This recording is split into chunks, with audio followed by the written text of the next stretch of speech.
सरकारद्वारा आगामी आर्थिक वर्षको बजेटका सिद्धान्त र प्राथमिकता संसदमा पेश। नयाँ आयोजनालाई बजेट नदिइने, द्रुत आर्थिक विकासको लक्ष्य मुख्य प्राथमिकतामा। नेपाल र भारत बीचको सीमा विवाद अन्तर्राष्ट्रियकरण गर्नुपर्ने सांसदहरूको आवाज। सीमा विवाद कूटनीतिक ढङ्गबाट समाधान गर्न पत्रचार भइसकेको परराष्ट्र मन्त्रीको जवाफ। र 42 प्रकारका उद्योग व्यवसाय खोल्ने सरकारी व्यवस्थाको प्रभाव काठमाडौँको सडकमा देखियो। सडकमा सवारी साधन बढेपछि टाइम कार्डको व्यवस्था लागू, उल्लङ्घन गर्नेलाई कारबाही। बुबाले के भएको मामु, केही बोल्नुस् न। बुहारी यता आऊ न। क्यान्सर भन्नुहुन्छ डाक्टरले। उपचारको लागि त्यति ठुलो रकम यति चाँडै कहाँबाट ल्याउने होला? नमस्ते, म नेपाल लाइफको अभिकर्ता। हिजो मात्रै थाहा पाएँ तपाईँको श्रीमानको बारेमा। मैले सबै प्रोसेस गरेर 50 लाखको चेक ल्याइदिएकी छु। नेपाल लाइफ घातक रोग उपचार खर्च योजना रु 50 लाखसम्म। रोग लाग्नै नदिनु, प्रयत्न तपाईँको। केही भए उपचारमा साथ दिने बाचा नेपाल लाइफको। नेपाल लाइफ, किनकि जीवन अमूल्य छ। नमस्कार, कारोबार समाचारमा स्वागत छ। अब समाचार विस्तारमा। सरकारले आगामी आर्थिक वर्ष नयाँ आयोजनामा बजेट नछुट्याउने भएको छ। सरकारका तर्फबाट अर्थमन्त्री डाक्टर युवराज खतिवडाले आइतबार प्रतिनिधि सभाको बैठकमा आगामी आर्थिक वर्षको बजेटको सिद्धान्त र प्राथमिकता सम्बन्धी प्रस्ताव पेश गर्ने क्रममा अति आवश्यक भए मात्रै नयाँ आयोजनाहरूमा बजेट विनियोजन गर्ने बताउनुभयो। उहाँले आगामी आर्थिक वर्ष कोरोना महामारीका कारण अर्थतन्त्रमा परेको प्रभाव न्यूनीकरण गर्दै तीव्र आर्थिक वृद्धिको लक्ष्य हासिल गर्न उन्मुख हुने भन्दै सार्वजनिक खर्चको प्राथमिकरण गरेर चालु आयोजनाहरू शीघ्र सम्पन्न गर्ने र अति आवश्यक भए मात्रै नयाँ आयोजनाहरूलाई प्राथमिकता दिने बताउनुभयो। उहाँले प्रदेश र स्थानीय तहमा भए गएका आयोजनाहरू सम्पन्न गर्न स्रोत व्यवस्थापन गरिने भन्दै रेलमार्ग, जलमार्ग, द्रुतमार्ग, रणनीतिक सडक, सङ्घ, प्रदेश र स्थानीय तह जोड्ने सडक र निर्माणाधीन विमानस्थललाई प्राथमिकता दिने बताउनुभयो। सार्वजनिक खर्चको प्राथमिकीकरण गरी चालु आयोजनाहरू शीघ्र सम्पन्न गर्ने र अति आवश्यक भए मात्र नयाँ आयोजनाहरूमा बजेट समावेश गरिनेछ। प्रदेश र स्थानीय तहमा हस्तान्तरण भइगएका आयोजनाहरू सम्पन्न गर्न स्रोत व्यवस्थापन गरिनेछ। सार्वजनिक खर्चमा मितव्ययिता कायम गरिनेछ। प्रदेश तथा स्थानीय तहको संस्थागत क्षमता विकास गरी आन्तरिक स्रोत परिचालनमा दक्षता ल्याइनेछ। सडक निर्माणलाई प्राथमिकतामा राखी निर्माणाधीन द्रुत मार्ग, व्यापारिक मार्ग, उच्च गतियुक्त राजमार्ग, शाखा सडक र अन्य रणनीतिक र स्थानीय तहका केन्द्र जोड्ने सडक निर्माणमा आवश्यक स्रोत व्यवस्थापन गरिनेछ। सुरुङ मार्ग, रेलमार्ग तथा जलमार्गका आयोजनाहरूको कार्यान्वयनलाई तीव्रता दिइनेछ। शहरी क्षेत्रमा विद्यमान यातायातको चापलाई व्यवस्थित गरी यात्रुलाई सुविधाजनक परिवहन सेवा उपलब्ध गराउन सार्वजनिक यातायात सेवाको सञ्चालनलाई प्रोत्साहित गरिनेछ। सुरक्षित आवास, महत्त्वपूर्ण सार्वजनिक भवन र अन्य शहरी पूर्वाधारको निर्माण तथा विकासमा जोड दिइनेछ। अर्थमन्त्री खतिवडाले वित्तीय अनुशासन पालना पनि अबको बजेटको प्राथमिकता भएको बताउनुभयो। उहाँले कोरोना महामारीका कारण गुमेको रोजगारीलाई पुनर्स्थापना गर्न, वैदेशिक रोजगारीबाट फर्केकाका लागि रोजगारी उपलब्ध गराउन र स्वरोजगारी बढाउन, कृषि, साना घरेलु तथा मझौला उद्यमहरू र सेवा क्षेत्रमा संलग्न हुन उत्प्रेरित हुने गरी बजेटमा प्राथमिकता दिने बताउनुभयो। उहाँले रोजगारी सृजना गर्ने र न्यूनतम रोजगारीको प्रत्याभूति दिने कार्यक्रमलाई प्रदेश र स्थानीय तहसँगको सहकार्यमा एकीकृत रूपमा सञ्चालन गर्ने बताउनुभयो। उहाँले वैदेशिक रोजगारीमा समस्या देखिएको कारण स्वदेशमा काम र रोजगारी सृजना गर्ने अवसरको रूपमा केन्द्रित हुने र उत्पादनमूलक क्षेत्रमा प्रत्यक्ष वैदेशिक लगानी बढाउने प्राथमिकता दिने बताउनुभयो। कोरोनाको कारण गुमेको रोजगारीलाई पुनर्स्थापन गर्न, वैदेशिक रोजगारीबाट फर्कनेलाई रोजगारी उपलब्ध गराउन र स्वरोजगारी बढाउन, कृषि, साना घरेलु तथा मझौला उद्यमहरू र सेवा क्षेत्रमा संलग्न हुन उत्प्रेरित हुने गरी बजेट तर्जुमा गरिनेछ। रोजगारी सिर्जना गर्ने र न्यूनतम रोजगारीको प्रत्याभूति दिने कार्यक्रमलाई प्रदेश र स्थानीय तहसँगको सहकार्यमा एकीकृत रूपमा सञ्चालन गरिनेछ। सिपमूलक तालिम मार्फत उद्यमशीलता र स्वरोजगारी सिर्जना गर्दै सबै नागरिकलाई उत्पादनसँग जोड्ने गरी कार्यक्रमहरू सञ्चालन गरिनेछ। श्रमिकको पारिवारिक, सामाजिक र आर्थिक हित बजेटको प्राथमिकतामा रहनेछ। अनौपचारिक क्षेत्रमा काम गर्ने र दैनिक जालामा जीवन निर्वाह गर्ने श्रमिकलाई श्रममूलक प्रविधि मार्फत रोजगारीमा आबद्ध गरी आर्थिक क्रियाकलाप विस्तार गरिनेछ। वैदेशिक रोजगारीमा देखिन थालेको चुनौतीलाई स्वदेशमा काम र रोजगारी बढाई तीव्र आर्थिक वृद्धि गर्ने अवसरको रूपमा उपयोग गर्न एवं अर्थतन्त्रलाई गतिशील बनाउन श्रममूलक उद्योग तथा निर्माणमा थप पुँजी परिचालन गर्न निजी क्षेत्रमा आन्तरिक र प्रत्यक्ष बाह्य लगानीलाई प्रोत्साहित गरिनेछ। सबै नागरिकले राज्यबाट संरक्षित भएको महसुस गर्ने गरी सामाजिक सुरक्षाका कार्यक्रमलाई एकीकृत रूपमा सञ्चालन गरिनेछ।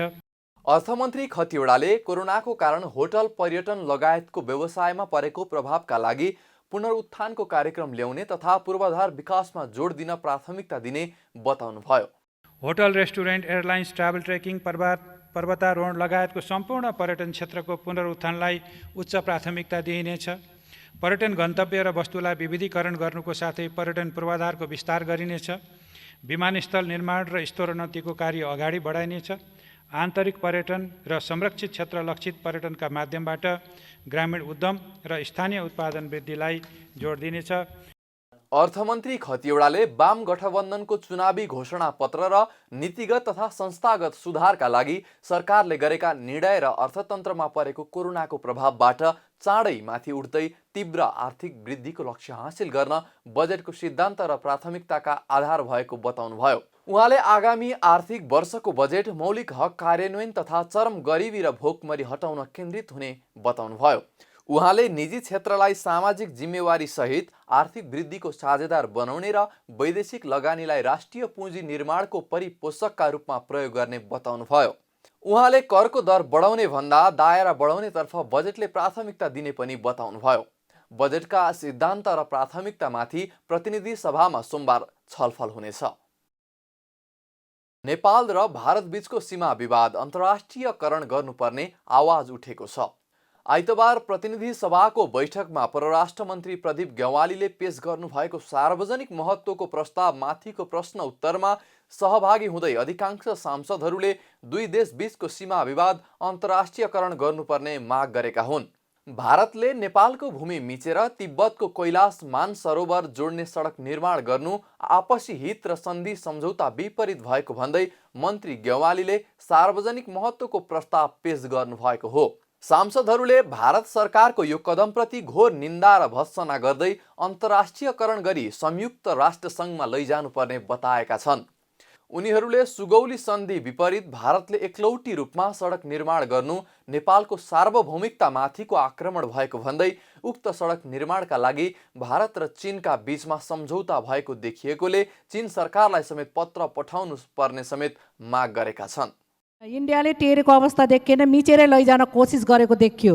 त्यसैले अबको अवस्थामा अन्तर्राष्ट्रियकरण गरेर जानुपर्छ, अन्तर्राष्ट्रिय अदालतमा तान्नुपर्छ। त्यसको निम्ति सरकारको के धारणा छ? अहिले अमेरिका र भारत मिलेर नेपाललाई एमसिसी सम्झौता गराउँदैछ। यसले कुन कुन देश समाप्त हुने हो? सरकारको सचेतता खोइ। सन् 2008 देखि भारतले नेपाली भूमि मिचेर निर्माण गरेको सडकबारे सरकारले के गरेको छ? अन्तर्राष्ट्रिय अदालतमा मुद्दा दिएको खोइ। नेपाली भूमिमा भारतले अतिक्रमण गरेकोमा सम्पूर्ण नेपाली जनताको तर्फबाट त्यसको निन्दा गर्न चाहन्छु, भत्सना गर्न चाहन्छु।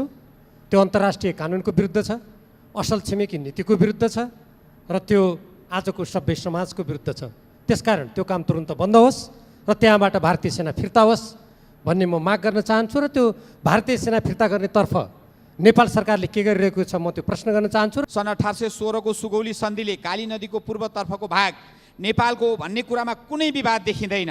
हाम्रो अखण्ड सार्वभौम भूमि लिपुलेकबाट भारतले एकलौटी रूपमा बाटो बनाउने हाम्रो सार्वभौमिकतामाथिको आक्रमण हो। तसर्थ द्विपक्षीय बहुपक्षीय वार्ता संवादका माध्यमबाट समस्याको समाधान गर्न प्रयास युद्ध स्तरमा सरकारले गरोस् र यदि समाधान हुन सकेन भने संयुक्त राष्ट्रसङ्घ र अन्तर्राष्ट्रिय अदालतसम्म पनि यो विषयलाई पुर्याउने दिशातर्फ सरकारले प्रयत्न गरोस्। भारतले त प्रश्न बनिसक्यो, हामीले हाम्रो भूभागमा बनाएका हौँ र अब सङ्क्रमण सकिएपछि तपाईँहरूसँग छलफल गरौँला। के नेपालले अब रिग्रेट गरेर मात्र बस्ने हो वा हाम्रो भूमि तिमीलाई प्रयोग गर्न दिँदैनौ भनेर अब्जेक्ट गर्ने हो? हाम्रो भूमिमा 1 इन्च पनि तलमाथि भयो भने नेपालले छाड्नेवाला छैन भनेर प्रष्टसँग भन्ने हो। भारतको यो दादागिरी र चीनको न्यानो सहयोगको प्रतिरोध गर्न नेपाली काङ्ग्रेस, सिङ्गो नेपाली जनता तयार छ। सरकारले हामीबाट के सहयोगको अपेक्षा गरेको छ हामी जान्न चाहन्छौँ। अब लिपुलेकको जुन विवाद छ त्यो के देखिन्छ भने यो त्रिपक्षीय समस्याको रूपमा अगाडि आएको छ, किनभने लिपुलेकलाई त्यसको बारेमा भारतलाई डिप्लोमेटिक नोट त पठाएको ठिक छ, तर चीनलाई पनि डिप्लोमेटिक नोट सरकारले पठाएको छ कि छैन? सांसदहरूले उठाएको प्रश्नको जवाफ दिँदै परराष्ट्र मन्त्री ग्यावालीले सरकार भारत र चीनसँग देखिएको सीमा विवाद कूटनीतिक ढङ्गबाट समाधान गर्ने प्रतिबद्धता व्यक्त गर्नुभएको छ। उहाँले सीमा विवाद समाधानको बारेमा पटक पटक प्रयासहरू गर्दै वार्ताका निम्ति मिति तय गर्दै आएको तथा पछिल्लो पटक भारतले कोरोना महामारी नियन्त्रण भएपछि वार्तामा बस्ने जानकारी गराएको बताउनुभयो। उहाँले नेपालको तर्फबाट विज्ञप्ति जारी भएपछि आइतबार भारतीय विदेश मन्त्रालयले आफ्नो दाबी समेत प्रस्तुत गर्दै कोरोना महामारीपछि वार्तामा बस्न तयार रहेको जानकारी गराएको बताउनुभयो। यो समस्याको समाधान, सीमा समस्याको समाधानको बारेमा पटक पटक प्रयासहरू गर्दै आएको, पटक पटक हामीले वार्ताका निम्ति मितिहरू प्रस्तावित गरेको र जुनसुकै लेभलमा, चाहे त्यो दुवै देशले स्वीकार गरेको परराष्ट्र सचिव लेभलमा या परराष्ट्र मन्त्री लेभलमा या त्योभन्दा माथिल्लो लेभलमा या पोलिटिकल लेभलमा, ट्र्याक 1, ट्र्याक 1.5 या ट्र्याक 2 जुनसुकै लेभलबाट पनि कुराकानी गर्नका लागि हामी तयार रहेको हामीले पटक पटक बताउँदै आयौँ। केही इन्फर्मल कुराकानीहरू नभएका पनि होइनन् यस बिचमा। सामान्यतया गएको फेब्रुअरी महिनाको लास्टतिर बैठक बस्न सक्ने दिशातिर हाम्रा छलफलहरू अगाडि बढेका थिए, तर कोरोनाको महामारीसँगै हाम्रा ध्यानहरूलाई स्वाभाविक रूपले यो महामारीको विरुद्ध केन्द्रित गर्नुपर्ने अवस्था सृजना भयो। त्यस कारणले गर्दा त्यो बैठक हुन सकेको छैन। तर पनि मलाई के विश्वास छ भने यस्ता समस्याहरूको समाधान कूटनीतिक माध्यमबाटै गर्न सकिन्छ। सरकारले त्यसको दृढ विश्वास लिन्छ। हिजो भारतीय विदेश मन्त्रालयका प्रवक्ताको हाम्रो वक्तव्य आइसकेपछिको एउटा प्रतिक्रिया छ, जसमा उहाँहरूका आफ्ना क्लेमहरू उल्लेख गर्दै पनि कोरोना पछि हामी चाहिँ वार्ताको टेबलमा बस्न तयार छौँ भन्नुभएको छ। त्यसले गर्दा कूटनीतिक माध्यमबाट समाधान गर्न सकिन्छ भन्ने कुरामा सरकारको दृढ विश्वास रहेको म यहाँहरूलाई जानकारी गराउन चाहन्छु। भारतले गत शुक्रबार नेपालको भूमि समेत प्रयोग गरेको दार्चुलाबाट लिपु लेकसम्म जोड्ने 69 किलोमिटर सडक खण्डको उद्घाटन गरेको थियो। उक्त सडक निर्माण सम्बन्धी निर्णय भारत सरकारले सन् 2005 मा गरेको थियो भने सन् 2008 देखि निर्माण कार्य सुरु गरेको र 2014 देखि निर्माण कार्यलाई तीव्रता दिएको हो। स्वास्थ्य तथा जनसङ्ख्या मन्त्रालयले पछिल्लो 24 घण्टामा 1316 वटा कोरोना संक्रमणको परीक्षण गरेको जनाएको छ। आइतबार नियमित पत्रकार सम्मेलनमा मन्त्रालयका प्रवक्ता डाक्टर विकास देवकोटाले पीसीआर र आरडीटी विधिबाट मुलुकभर पछिल्लो 24 घण्टामा 1316 वटा परीक्षण गरेको बताउनु भएको हो। हालसम्म पीसीआर विधिबाट 16898 वटा परीक्षण गरिएको छ भने आरडीटी विधिबाट 56657 वटा नमुना परीक्षण गरिएको छ। प्रवक्ता देवकोटाले आइतबारसम्म क्वारेन्टाइनमा कुल 13625 जना रहेका र आइसोलेसनमा सम्भावित संक्रमितहरू 164 जना रहेको बताउनुभयो।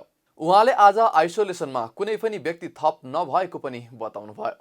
प्रयोगशालाको परीक्षण पीसीआर विधिबाट गरिएका नमुना परीक्षणको संख्या 16898 पुगेको छ।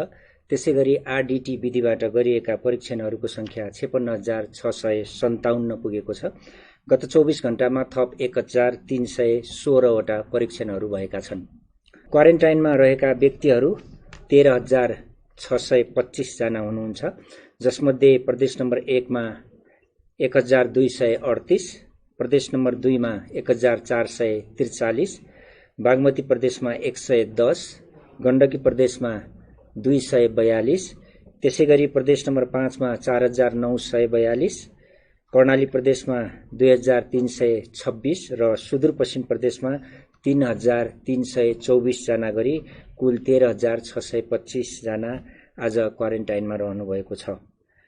आइसोलेसनमा रहेका सम्भावित संक्रमित तथा संक्रमितहरूको संख्या जम्मा 164 छ, जसमध्ये काठमाडौँ उपत्यकाभित्र 3 र उपत्यका बाहिर 161 जना हुनुहुन्छ। उपत्यका बाहिर रहेकाहरूमध्ये प्रदेश नम्बर 1 मा 23, प्रदेश नम्बर 2 मा 45, बागमती प्रदेशमा 38 र प्रदेश नम्बर 5 मा 57 जना आइसोलेसनमा रहनुभएको विवरण हामीलाई प्राप्त भएको छ। नेपालमा पछिल्लो 24 घण्टामा नयाँ कोरोना भाइरसका संक्रमित फेला नपरेको पनि स्वास्थ्य तथा जनसङ्ख्या मन्त्रालयले जनाएको छ।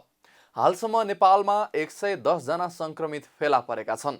यसमध्ये 78 जना पुरुष र 32 जना महिला रहेका छन्। प्रदेश 1 मा 35 जना, प्रदेश 2 मा 31 जना, बागमती प्रदेशमा 7 जना, गण्डकी प्रदेशमा 2 जना, प्रदेश 5 मा 30 जना र सुदूरपश्चिम प्रदेशमा 5 जना संक्रमित फेला परेका छन्। निको हुनेको संख्या 31 पुगेको छ। संक्रमित व्यक्तिहरूको विवरण दिन चाहन्छु। कुल संक्रमितको संख्या 110 हो, जसमध्ये 78 जना पुरुष र 32 जना महिलाहरू रहनुभएको छ। प्रादेशिक विवरणमा प्रदेश नम्बर 1 मा 35, प्रदेश नम्बर 2 मा 31, बागमती प्रदेशमा 7, गण्डकी प्रदेशमा 2, प्रदेश नम्बर 5 मा 30 र सुदूरपश्चिम प्रदेशमा 5 जना गरी जम्मा 110 जना हालसम्म संक्रमितको संख्या छ। उहाँहरूमध्ये 31 जना निको भई घर फर्किसक्नु भएको छ भने हाल वीरगञ्जमा 27, विराटनगरमा 21, रूपन्देहीमा 6, नेपालगञ्जमा 24, भरतपुरमा 1 गरी जम्मा 79 जनाको उपचार भइरहेको छ। उपचारमा रहनुभएका सबै व्यक्तिहरूको स्वास्थ्य स्थिति हामीलाई प्राप्त जानकारी अनुसार सामान्य नै छ। सरकारले बैंक, वित्तीय संस्था लगायत 42 प्रकारका विभिन्न उद्योग व्यवसाय खोल्ने व्यवस्था गरेको प्रभाव काठमाडौँ उपत्यकाको सडकमा देखिन थालेको छ। आइतबार काठमाडौँ उपत्यकाको मुख्य सडकमा बिहानैदेखि लकडाउन खुलेको अनुभूति हुने गरी सवारी साधनको आवागमन भएको छ। कार्यालय खुल्ने र छुट्ने समयमा सडकका सवारी साधनको संख्या उल्लेख्य हुँदा कतिपय स्थानमा जाम नै भएको छ। चैत 11 देखि थालिएको लकडाउनको 45औं दिनदेखि सरकारले बैंक, वित्तीय संस्था लगायत 42 प्रकारका विभिन्न उद्योग व्यवसाय खोल्ने निर्णय गरेको थियो। लकडाउनको आज 47औं दिन हो। यता विभिन्न कार्यालय वा संस्थाका सवारी साधनले तोकेको समयमा मात्र आफ्ना सवारी साधन चलाउन पाउने गरी टाइम कार्ड लागू भएको छ, जस अनुसार निजी र सरकारी कार्यालयका अनुमति प्राप्त सवारी साधनले बिहान 9 बजेदेखि 10:30 बजेसम्म र घर फर्कन बेलुकी 5 बजेदेखि 6 बजेसम्म समय निर्धारण गरिएको छ। यस्तै तरकारी तथा अत्यावश्यक खाद्य सामग्री बिहान 10 बजे भन्दा पहिले ढुवानी गरिसक्नुपर्ने र बैंक तथा वित्तीय संस्थाका कर्मचारीले बिहान 9 बजेदेखि 10:30 बजेसम्म कार्यालय गइसक्नुपर्ने र बेलुका 3:30 बजेदेखि 5 बजेसम्म फर्कनुपर्ने व्यवस्था गरेको छ। टाइम कार्ड लागू भएको दिन तोकिएको समय बाहेकको समयमा आवत जावत गर्ने सवारी साधनलाई प्रहरीले नियन्त्रणमा लिएको छ। अत्यावश्यक खाद्य सामग्री ढुवानी गर्ने तरकारी, फलफुल, दूध, ग्यास लगायतका सवारी साधनलाई समेत नियन्त्रणमा लिएको छ। प्रहरी टाइम कार्ड लागू भएको पहिलो दिन भएका कारण नियन्त्रणमा लिएको सवारी साधनलाई 1-2 घण्टापछि छाडिएको जनाएको छ। सोमबारदेखि टाइम कार्ड व्यवस्थापनलाई थप कडाई गरिने पनि प्रहरीले जनाएको छ। कारोबार समाचारमा अब सुन चाँदी र तरकारीको थोक मूल्य तथा विदेशी विनिमय दर सम्बन्धी जानकारी।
बिदा हुनु अघि अहिलेसम्मका प्रमुख समाचार फेरि एकपटक।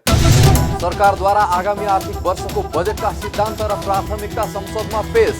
नयाँ आयोजनालाई बजेट नदिइने, द्रुत आर्थिक विकासको लक्ष्य मुख्य प्राथमिकतामा।